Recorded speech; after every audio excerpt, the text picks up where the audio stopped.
especially suspending the water treaty? Water issues have been raised. Again, you all know, and I re-emphasize, the Cabinet Committee on Security and the government, obviously, was very clear that the Indus Water Treaty is held in abeyance and will be continued to be held in abeyance until cross-border terrorism by Pakistan is credibly and irrevocably stopped. I'm joined by Ambassador Veena Sikri and Major General S B Asthana joins me, author, Director USI, former DG Infantry. Let me straight away go to General Asthana. Sir, do you think that this non-kinetic action is having a very, very strong effect on Pakistan? Certainly, this non-kinetic action is actually hitting the people of Pakistan. It is also hitting their economy.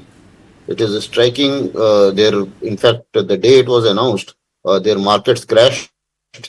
It is also blocking all kinds of irrigation projects which they had in mind, because nobody wants to invest there. It is also creating the concern of the people who are in agriculture, because agriculture contributes to more than 45% of their employment. So it is a very strong measure, a non-kinetic measure, and is still in place. It will still held in abeyance and should remain so. Because many times we wanted it to renegotiate, they didn't do it. Now, of course, they are under great pressure, and that is why they are trying to perhaps reach out to us. But notwithstanding that, the question is, we also need more water. And let me put it in no uncertain terms. As per this treaty, earlier 80% of the water of the top three rivers, that is Indus, Chenab, and these three rivers, the top three rivers, were supposed to go to them. Instead, Jhelum, other rivers? Yeah. Instead, 93% of it was going. So we were actually using much lesser water than what was entitled to us.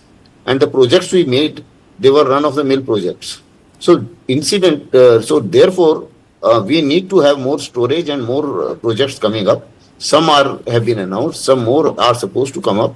And to stop this water, certainly we have stopped sharing the hydrological data, which can create fair amount of problems with them as far as the floods are concerned, or as far as the shortage of water is concerned.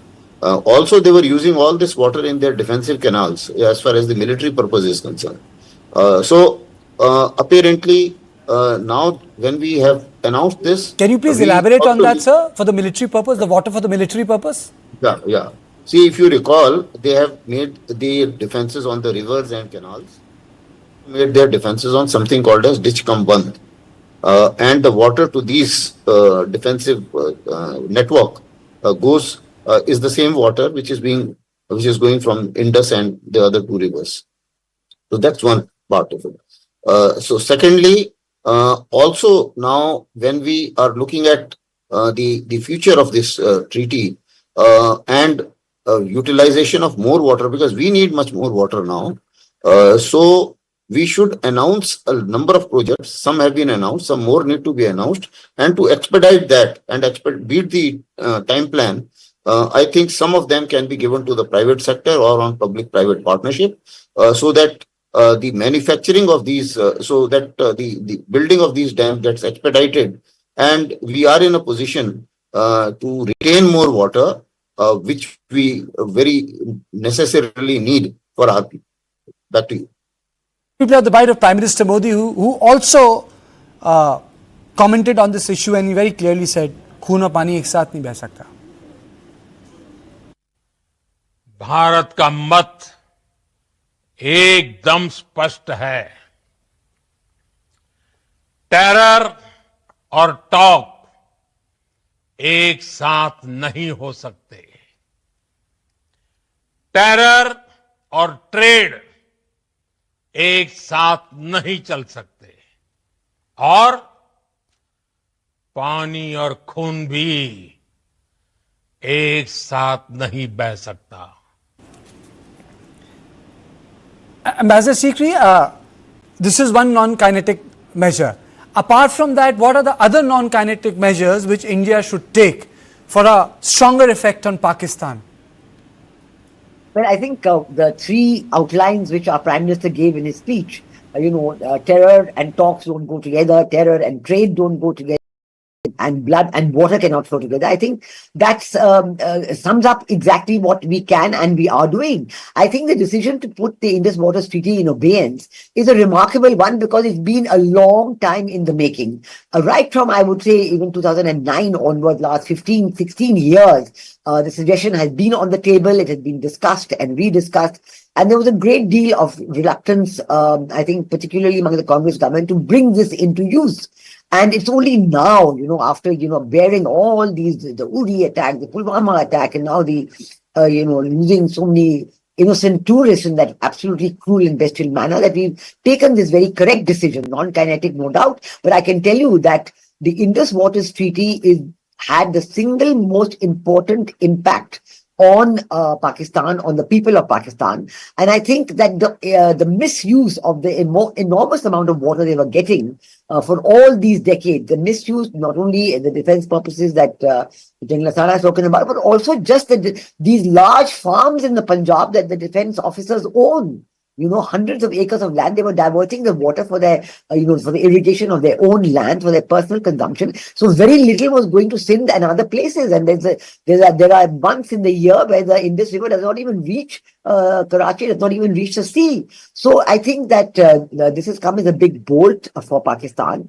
And already because not only with the more intensive use of our own share of the water and of our own share of the three major rivers as well, the Indus, Jhelum and Chenab. We are also going to, do some very important cleaning up. For example, removing desiltation of the existing dams. That process has already started, so that when the monsoons come this year, we will be able to have more storage. And this again is going to have a great impact on the flows into Pakistan. In addition, we are no longer obliged to give them any information about what we are doing. So we've already seen there's a great uncertainty. If you release water from a dam without informing, then there's a rush of water, and then after some time that water stops and there's no water at all. So there's a great deal of erratic behavior of water supplies. But Pakistan should know that this is something that is going to continue. We're going to continue to keep this treaty in abeyance until Pakistan proves to the satisfaction of India that they are no longer using terror as a weapon against India. Now this, if we can maintain this linkage, this is very, very significant, perhaps one of the most significant decisions that India has taken in the post-independence period, because as we know, combined with Pakistan being a highly water scarce country, if you have the volatility in supplies that will not be there because there will be no need for India to inform, and our own, let's take the Wular Barrage, the Tulbul navigation project on the Wular Lake. I mean, just that, it was held up all these years by Pakistan, not allowing us to go ahead. It's very simple. We can go ahead and do that very quickly, and then there'll be a further shortage. So I think that India, and on top of it, I think it's entirely incorrect for Pakistan to now respond and ask India to join talks without any linkage to what has happened on the terror attacks. Pretending this does not exist, and it will be. Madam, why are you surprised? You have been party to the history. General Asthana, isn't this the nature of the Pakistani state? To immediately show a lot of flexibility when you are in a problem, and then wait for your time, and then tell your people, we will have grass, but we will still have a bomb. That's the nature of the Pakistani state. We should never forget. Certainly, Pakistani state is such that it is under the hand of Pakistan military, which is totally radicalized. And you do not expect anything else from a radicalized mind like Asif Munir. So Asif Munir is going to continue with this kind of activities. So therefore, there is a need for us to be tougher, which we will be. And also, such strikes, maybe that they may be required a little more often. Because if I recall, when USA launched a major attack in Afghanistan and kept fighting for 20 years, and at the end of 20 years they realized that it cannot finish. So then they changed their strategy, that, okay, whenever Al-Qaeda, any leader is appointed, you just knock down the leader. And that instead of wasting so much of money by being there in Afghanistan. Now, they learned that lesson after 20 years. I think our policies and our strategy this time was absolutely spot on in a manner that we instituted a lot of non-kinetic measures first, and then followed up with the kinetic response. And we had our aim very well cut out, destruction of all the terror camps, and thereafter responding to the whatever military response they gave. And I think after that, we had a very clear exit strategy and a conflict termination strategy as well, so that we unnecessarily don't get into the escalation cycle beyond a point. So I think so far it has been very well done. Now, in case we will have to also adopt, along with the kinetic and non-kinetic, some kind of covert options too, because some of those leaders who hereafter surface from whatever generation they have, they also somehow need to be knocked down in some manner or the other, in a manner in which Israel and USA are doing. Okay. Let me take a closing comment from Ambassador Sikri. Madam, your assessment, I know I'm asking you a tough question. Your assessment on Asif Munir, is going to stay or is he on his way out, madam? Your assessment. Well, I think that one, he was already very unpopular, and this entire Pahalgam attacks were said to be mounted purely for him, thinking that India will give a kinetic response and then his army will come in and the popularity of the army will go up. But it hasn't happened like that. In fact, many people advised him against the Pahalgam terrorist attacks, against initiating and supporting that. So his popularity hasn't gone up at all. There's been all kinds of rumors about further attempts to change him and so on. I'm sure those attempts are going to go on, because there are more and more people in Pakistan who want to be normal. They want to have a normal democracy, and they keep pointing to what's happening in India. Look, we have a leader like Prime Minister Modi in India. The elections are being held. Different parties win different elections, and it's normal. And economic development is going on. So I think the strong point of India giving a sharp response, kinetic, on the 7th and the 10th, and then holding on to what we want to do, keeping it uncertainty, and saying that we haven't got a ceasefire, we are keeping our preparedness, our deterrence ready. This has put Pakistan on the back foot. But I don't think this is enough. I think they have to do a huge international campaign. Pakistan should no longer be talking about Jammu and Kashmir. There's nothing to talk about. After August 5, 2019, there's nothing to talk about except the return of Pakistan-occupied Jammu and Kashmir. And the only other subject for talks with Pakistan is terror. So I think they stop their support to terrorist groups. So I think that this new change in the approach, our Prime Minister talked about the new normal, this has to now be implemented very steadily, not only bilaterally with Pakistan, but in informing the world, conveying to them Absolutely, that there's nothing to talk about. Don't talk about Jammu and Kashmir anymore. Don't even think that there's an issue to be discussed. So this campaign of bilateral, and then a different one with Pakistan, a different one globally, because obviously we don't want any mediation about anybody, but still we must make our point very clear. And we continue with our economic development side by side. This is vital. The growth must stay 6% and more. The investment, foreign direct investment must come in. Okay. We've had new announcements about chip manufacturing in India. All this must continue so that the people's prosperity goes up. Thank you so much. Thank you both of you for joining my show. This is all on point today. I will see you tomorrow at the same time. Thank you and good night.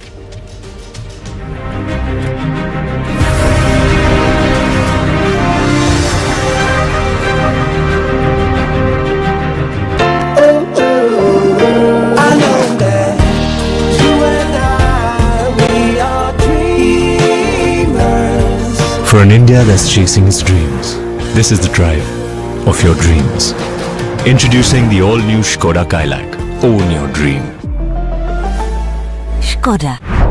बेबो का एक ही rule, रोज खाओ अंडे without भूल. Cause eggs are cool, cool, cool. Yes, eggs are cool, cool, cool. Summer में energy हो जाती है कम. खाओ अंडे, energetic रहो हरदम. Strength or power मिले हर रोज with proteins and minerals का daily dose. Eggs are cool, cool, cool. Yes, eggs are cool, cool, cool. cool. Yes, eggs are cool, cool, cool. Sunday हो या मंडे, रोज खाओ अंडे।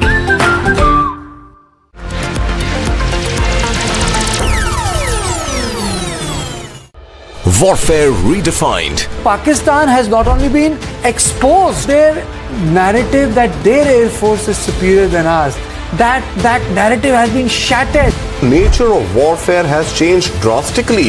Misinformation campaign of Pakistan over the past 48 to 72 hours. We are capable enough to thwart every attempt that is being made to attack the civilians, to attack our air forces. The armed forces are giving an adequate and appropriate response. India one step ahead. Every signal, every sky secured. Hormuz could likely have been used against Pakistan. It's a good face saver, if I may use the term, for Pakistan. What more evidence does the world need when we're talking about Pakistan's biggest export being terrorism? Newsline salutes the Indian Armed Forces. Smart, swift, unstoppable.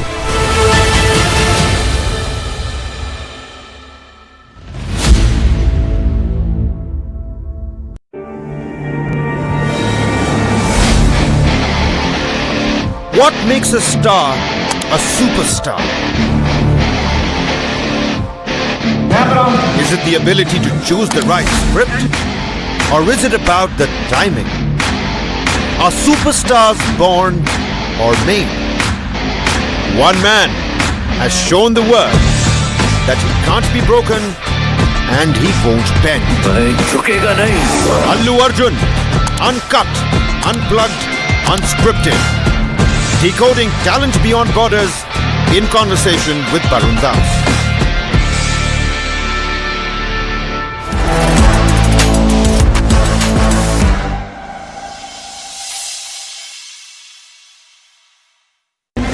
Operation Sindur.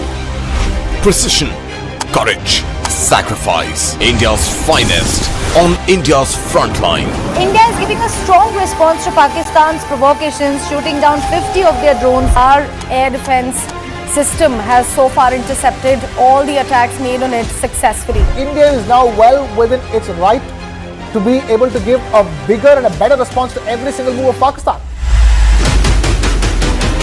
Every move, mission critical. Every heartbeat, nation first.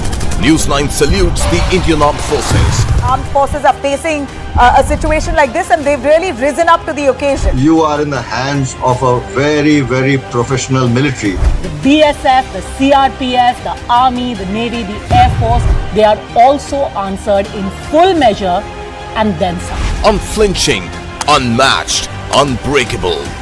News 9, with those who serve, always.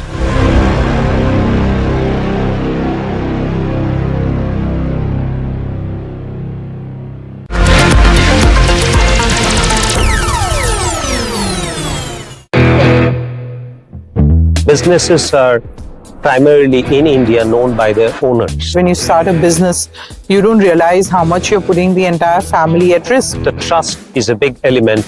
And a typical symbol of trust is usually a banyan tree. And I used to, in my early days, wonder that how will a young company look like a banyan tree? When you brought in this beauty product, Nykaa, you tried to make women look beautiful for themselves. It's a message to women.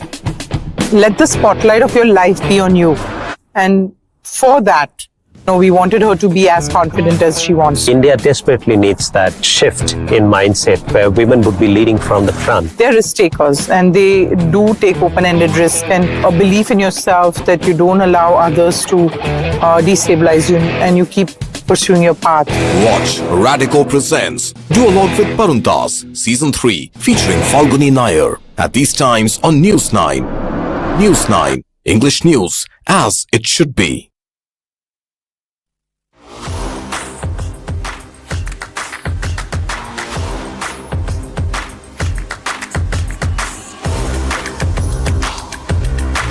This is India's #1 news network, and you're watching News 9, English news as it should be.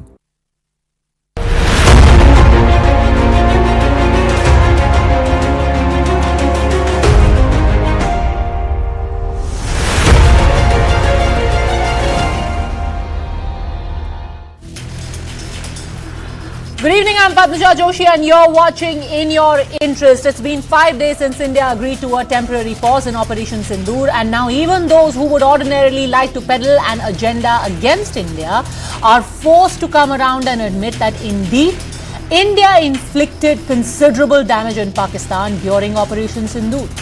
The New York Times, the Washington Post, both in their articles have referred now to satellite imagery that we had shown you, satellite images of the air bases that India targeted in Pakistan, and have found that not only has India damaged 6 airfields, but in fact there are these are the most significant strikes in decades, and high-profile targets have been hit in precision strikes with the aim of severely degrading Pakistan's offensive and defensive air capabilities.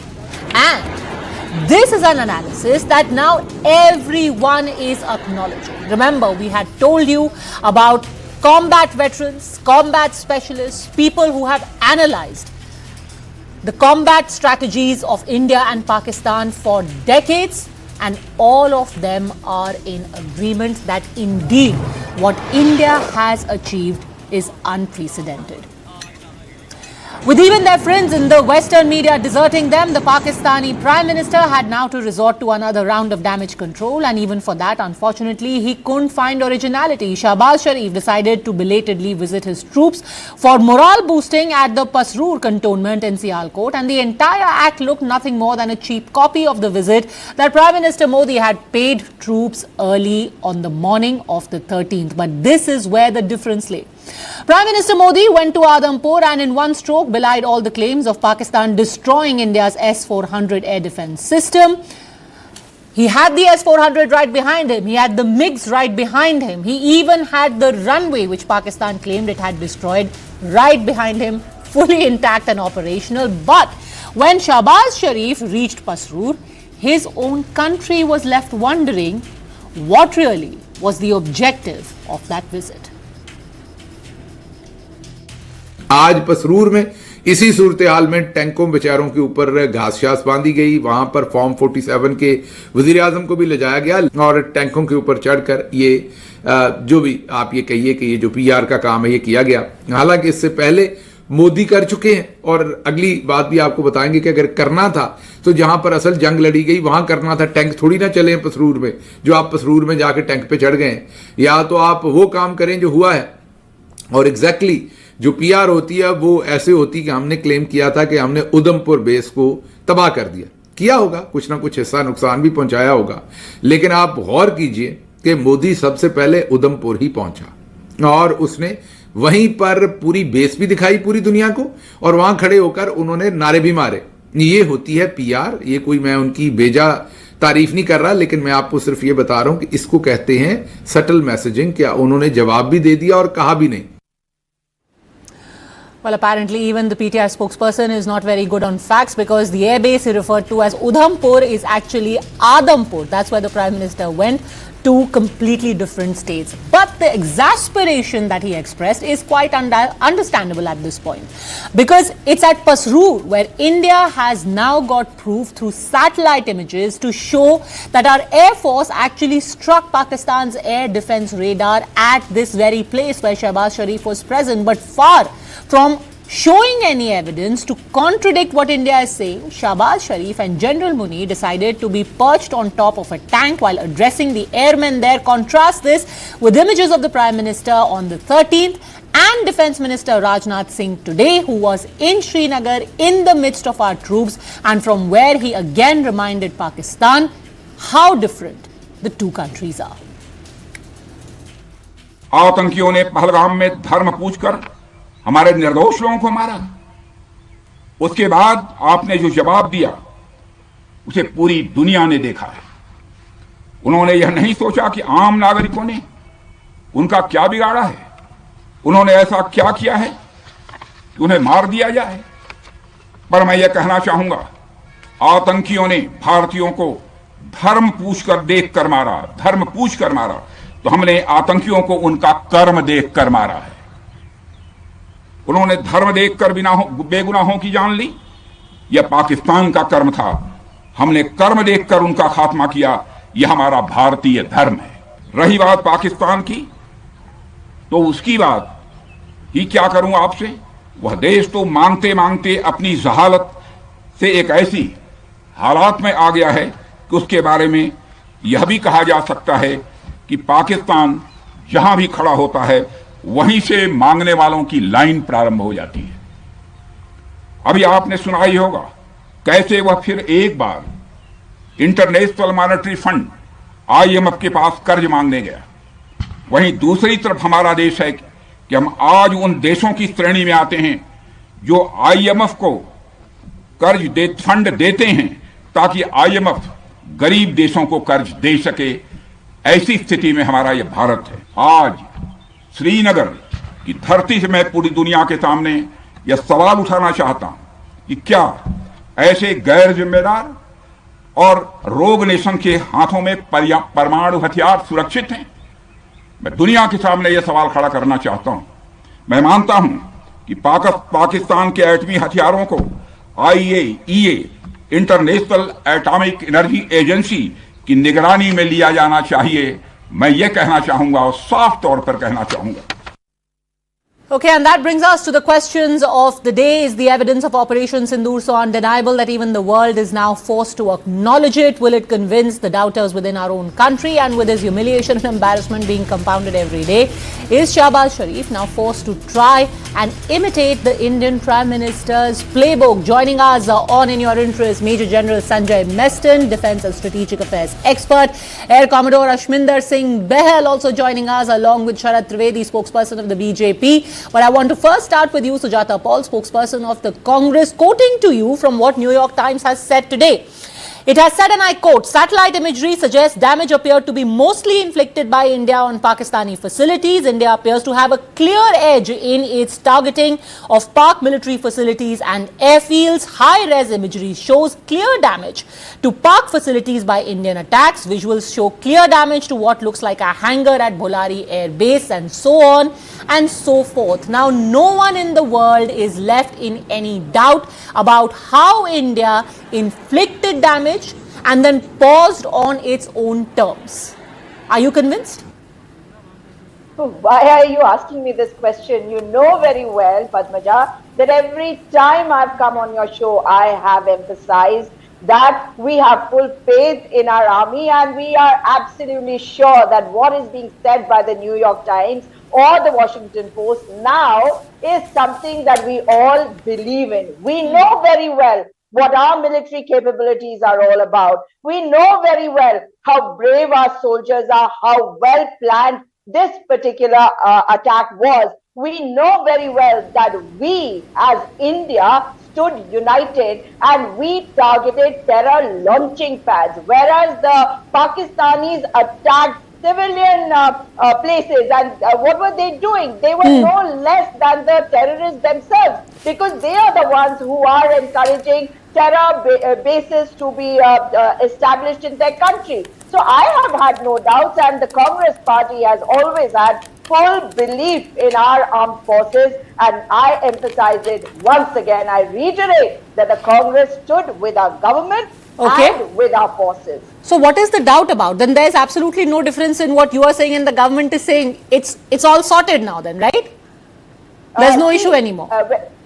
See, you just showed, some of these Pakistanis, and where they were questioning their government. And when we talk about a democracy, we question our government of various things, various doubts that you have. But this doubt has nothing to do with the armed forces or this particular attack. What we question our government is on why is the government not coming and talking to the opposition? Why is there not a special session of parliament where the Prime Minister is seen with the opposition and the whole world to see that we stand united at such time? Okay, but when it comes to the objectives being achieved, all of that is clear in your mind. Now only a small niggle remains, and Sharad Trivedi, at the end of the day, that much you can give the opposition. They are giving it to you that the army and the armed forces have done what you said, that all of what is being testified globally is all true. Just communicate it to them face to face. Padmaja, Honorable Prime Minister and the government had a all-party meeting, and there it was decided and it was informed to the opposition that what is going to take place, and we did it. Whatever we promised, we did it. Whatever the armed forces were instructed, they did it. The trouble in India is that when something goes wrong, you blame the government, but when something happens right, then you say that it is the armed forces which are brave. Okay. Armed forces did not become brave just yesterday. Armed forces have been brave all through. Each one of our soldiers is equivalent to the entire Pakistan army. They hammered them like anything. The trouble is that I can give you an example that in Operation Obra in 1981, the Israelis had hit the Osirak reactor in Iraq, which was probably the first attempt to hit a nuclear target. After they destroyed it, after the information was declassified, and the pilots said that the bravery was of Prime Minister Menachem Begin. It was not our bravery. They said it's for us. It is a daily job. We are trained for it. We are the best in business. So are our forces. But they said that the bravery is of the Honorable Prime Minister of Israel, Menachem Begin, at that time. The issue is that in India, we do not give credit to the Honorable Prime Minister that every time anything happened from Pakistan, we had hit back. We had Sujata, quick response that I want to bring in the experts. They are saying you are giving full marks to the army, 2 words of praise for the Prime Minister and the government also. Now, so even Shehbaz Sharif is imitating him. He is impressed by the Indian Prime Minister. Who is the Prime Minister of India, not the Prime Minister of BJP? It is Prime Minister Narendra Modi. So as far as this operation is concerned, the army gets full marks for it, but it is under the Prime Minister that this operation has taken place. And when we say that we stand with the government, who are we standing with? With Prime Minister Modi. And we have not questioned anyone. And I think that is the irony here, that the BJP doesn't know how to target the opposition, because they want us to question them. But they want to digress from the main issue, that we stand united in the face of any kind of attack on our country. But there will be questions, and we will ask the government those questions when the time is right. Okay, great. I think there is a noticeable toning down also of the aggression vis-a-vis Operation Sindur. I think more of these details, more of these testimonies globally coming out, and it's all for the best. I have to say that this is the sign of a mature democracy and the sign of a mature government and opposition. But now let's come to the nub of why this whole fight had started, General Sanjay Meston, because of this one man called Donald Trump. He decided on the 10th of May to come and give some unsolicited tweets about I am getting this ceasefire. Now guess what? We have another salvo. I think more missiles have been fired by this one gentleman than even by India and Pakistan. Let's listen to what Donald Trump's latest pearls of wisdom are while he is on his visit to the Middle East. Let's listen. I don't want to say I did, but I sure as hell helped settle the problem between Pakistan and India last week, which was getting more and more hostile. And all of a sudden you'll start seeing missiles of a different type. And we got it settled. I hope I don't walk out of here and 2 days later find out that it's not settled, but I think it is settled. And we talked to them about trade. Let's do trade instead of do war.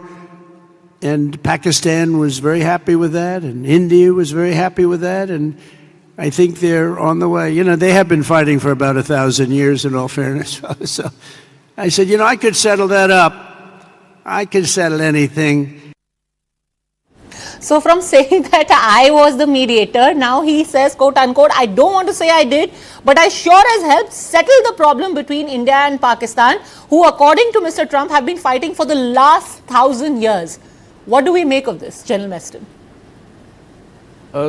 Coming on to Trump's statement, and I think during the course of your statement, you also made he's firing, salvo of missiles. Okay. I would say he's firing, yes, missiles, but all these missiles are unguided. That is the whole problem. So all his statements are also, you can understand unguided missiles. They do not know where they're landing and what they are aimed for. There is no specific targeting. So this is what he has been doing. And I'm quite convinced that now he has started realizing that he had really no role. Yes, he had spoken, or rather his team, that is the Marco Rubio and of course the J.D. Vance had spoken. And if you remember on the first day of talk, after the Indian struck, what was the response of J.D. Vance? That it is their business, I have spoken, and now we are not going to interfere, it's their business. So what does this prove? That means they spoke to Asif Munir, Asim Munir, and Munir would have stated apparently that no, we will strike back at India, which he did. Which he did apparently, because the next 2 days he was firing a lot of missiles and rockets and drones. So therefore, now what has happened, that India retaliated in a huge way and struck their so many air bases, more about 9 to 10. Now that made an impact, and since that made an impact, so obviously the DGMO called our DGMO and came down to his knees and asked for a ceasefire, and we accepted the ceasefire.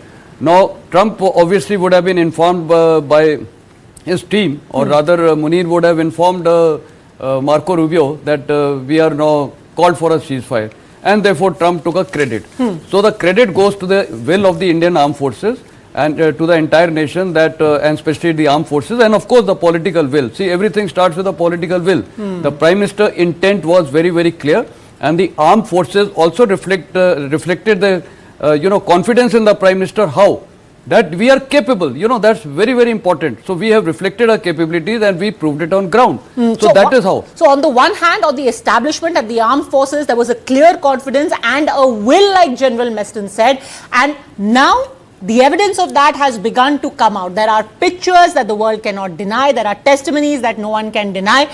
And it's understandable then, Air Commodore Behel sir, that Shehbaz Sharif today, when pictures of him are emerging from Pasrur, at least the man is trying to put up a brave face. Full credit to him for that. Even if it seems to be a bit of an imitation of what our Prime Minister did, there he was standing on a tank, which for some reason has been labelled Prime Minister of Pakistan, as if people would be confused about who he actually is till the time you have to put that label on the tank saying he is the Prime Minister of Pakistan.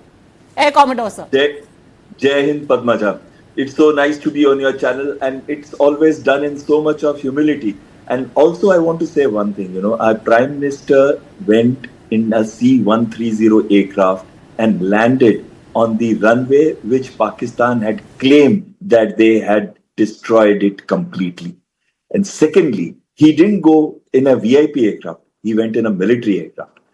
Third thing, when he was speaking, you could see the MiG-29 upgraded. You could see the transporter erector launch vehicle of S-400. So the thing that the Pakistan, but did he even once say that, look, here is the S-400, or look, I have landed on that runway? No. And look at the contrast. I cannot match an English statement, so I'll say that particular line in Hindi. Nakal mein bhi akal chahiye. Now the problem with Pakistanis is that they want to copy us, but they don't have the grace status or the will to execute the manner that our Prime Minister, our nation, even the opposition parties. I will say everybody stood behind India in this operation. Secondly, and very importantly, if you see, it was written Fateh missile behind. Now, Pasrur is one place. We have destroyed their radar, which is supposed to be tackling the anti-stealth threats. Exactly. Let's show that picture very quickly for a second. And by the way, we didn't just claim it. In the first briefing by the DGMO and the DG Air Force, they showed it. They showed this picture, the satellite image that Air Commodore Behel sir is referring to, where you can see the damage to the radar. Continue, sir. Absolutely. So this, and you can see it's completely destroyed. It is one of the most advanced Chinese radar, which has a range of 500 kilometers. And what is there in Pasrur? There has been no operations in the Shakadgarh Bulge. Pasrur is in Shakadgarh Bulge, which is a very key area. And he went and sat on the top, and the vehicle in which he went, it was driven by their army chief. So the message was very clear. The country is being driven by the army chief, and by now, I am in such a situation that I have no choice but to stand next to the Prime Minister, look in discomfort, and when he pats him on the back, he now salutes him with his fingers open and in Vishram position. So absolutely he looked embarrassed, he looked discomforted, and you looked at the people when their Prime Minister was talking. They weren't very enthused, and also they weren't very confident what has happened. They knew they have not won. They knew they have lost. And like one very nice statement is there of David Vance when he says Pakistan military is like a cancer in their society. And unless that cancer is removed, the Pakistan military will always remain incompetent. Last thing I want to say, Yes, just sir. one more thing I want to say. Like in 1971, because the opposition leader is also there, the political will was set clearly and said, okay, army decides to go when they want to go. So we went in December. This time, the Prime Minister showed his political will and his courage by clearly saying the armed forces will go when they want to go. They will hit what they want to hit in the manner that they want to hit. I think that was a great thing. We all armed forces personnel are professionals, and so is our media, which is discussing this issue. And So, Yatapal, you want to quickly respond to that? It's the political will also that matters at the end. It is definitely the political will that matters, but it is also the entire country coming together, which was fantabulous after so many years when we were standing together. Now, the questions that are, that are being asked are by the BJP members, the right-wing trollers who are trolling Colonel Sophia Qureshi or Shri Vikram Mishri ji, asking them why there was a ceasefire. So these are questions that they need to be answered. Too. It is not just the opposition which has this in our mind, but we have faith in our military and we trust our government. Ultimately, you are the principal opposition party. I don't think trollers deserve even to be dignified to have answers given to. But since we were speaking about that picture, I want to go back to that tank picture for a second, and it speaks volumes. We already had, a lot being said by Air Commodore Sir. But General Meston, take a look at this. Many people within Pakistan are asking, what the hell was the army chief doing taking center stage when most of the heavy lifting was done by the Air Force? So you've got the Air Force chief, presumably, there in the corner. The poor defense minister barely got any space to even stand. Look at him at the very edge of that stage. And General Asim Munir is taking center stage. Absolutely. This photograph reflects many things. Number one, you rightly pointed out, look at the Air Force, this 2-star. He's just standing side, and you look throughout in the photograph. And what would it do to the morale of the airmen? Yeah, no, and you look at him. He's just looking down throughout. He is obviously feeling sad, whatever it is, whether it was defensive or offensive, it is the drones. So basically all air vectors have been used by Pakistan. What has the army done? Nothing.